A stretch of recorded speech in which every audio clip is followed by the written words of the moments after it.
प्रशासनाच्या धडाकेबाज कारवाईने लादेन नगरातील अतिक्रमणावर अखेर हातोडा। आपण पाहत आहात GD न्यूज बातमी म्हणजे थेट वास्तव। सिंदी रेल्वे येथील लादेन नगर परिसरातील वन विभागाच्या जमिनीवरील अतिक्रमण प्रकरणी अखेर प्रशासनाने ठोस आणि प्रभावी कारवाई करत 26 फेब्रुवारी 2026 रोजी अतिक्रमण हटविण्याची प्रक्रिया प्रत्यक्षात सुरू केली आहे। दीर्घकाळ प्रलंबित असलेल्या या विषयावर निर्णायक पाऊल उचलल्याने नागरिकांमध्ये समाधानाची भावना व्यक्त होत आहे। ही कारवाई भारतीय वन अधिनियम 1927 मधील कलम 32, 72, 74 व 93, वन संरक्षण अधिनियम 1980 मधील कलम 2 तसेच महाराष्ट्र वन नियमावली 2014 मधील नियम 90 अन्वये करण्यात आली आहे। संबंधित जागा ही सर्वे क्रमांक 26, 27 व 28, मौजा सिंदी रेल्वे, तालुका सेलू, जिल्हा वर्धा येथील असून एकूण 3.71 हेक्टर क्षेत्र झुडपी जंगल म्हणून नोंद आहे। प्रथम 19 ऑगस्ट 2019 रोजी विमागाव वन परिक्षेत्र कार्यालयामार्फत 67 अतिक्रमणधारकांना नोटीस बजावण्यात आली होती। वन विभागाने मोजमाप करून जागेवर कच्ची व पक्की घरे उभारल्याचे निष्पन्न केले होते। जमीन तुमची असल्यास अधिकृत कागदपत्रे सादर करा, असे स्पष्ट निर्देश देण्यात आले होते।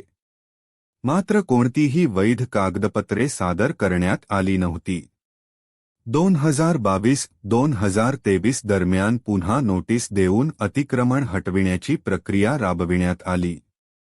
27 जानेवारी 2023 रोजी संबंधित अधिकाऱ्यांनी कार्यालयात हजर राहून लेखी बयान दिले।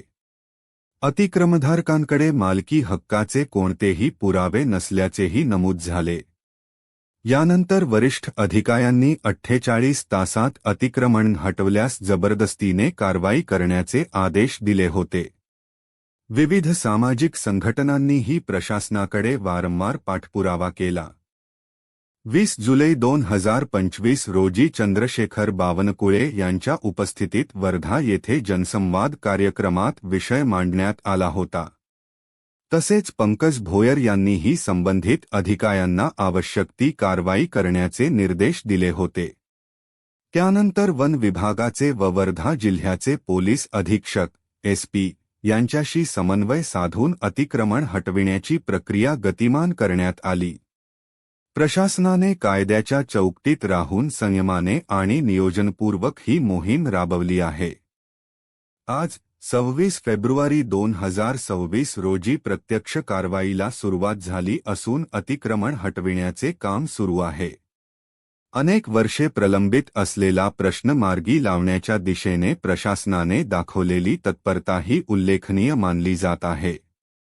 सिंदी रेल्वे येथील नागरिकांनी प्रशासनाच्या या निर्णायक भूमिकेचे स्वागत केले असून वन विभागाची जमीन पुन्हा ताब्यात घेण्याच्या प्रक्रियेमुळे परिसरात कायदा व सुव्यवस्था मजबूत होण्याची अपेक्षा व्यक्त होत आहे।